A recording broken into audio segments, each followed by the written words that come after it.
He filled the room with his presence. We need more people like Chris. Doug Martin looked up to his older brother, Chris.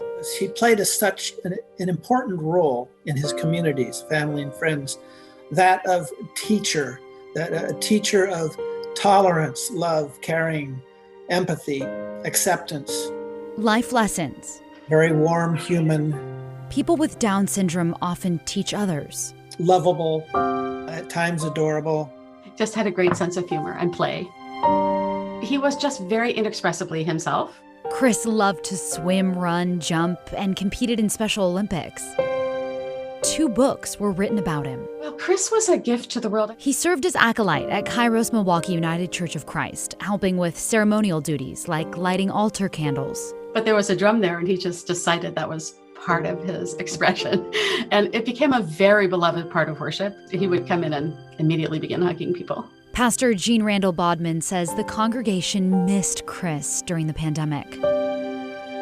The 68-year-old lived at a Rainbow Adult Living group home in Portland, a facility for people with disabilities. They did such a good job of keeping that out of the house. And, but I guess it was just bound to happen. There were safety protocols, but Chris's brother believes someone without symptoms brought COVID in and exposed Chris. He developed a fever, diarrhea, cough, and eventually struggled to breathe.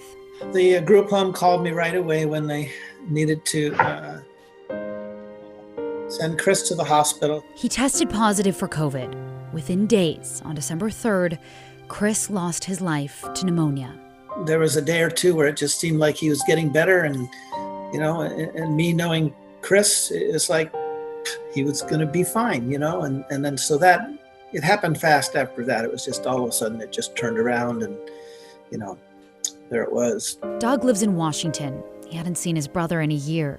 Chris loved people in uniform, and he loved doctors, he loved nurses. If there was anybody to die in the company of strangers, it would be my brother, because there was hardly anybody that was really a stranger to him.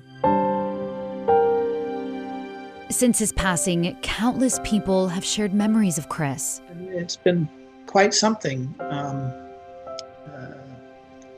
Revisiting, thinking about Chris, who he was and who he isn't now. It helps in the grieving process.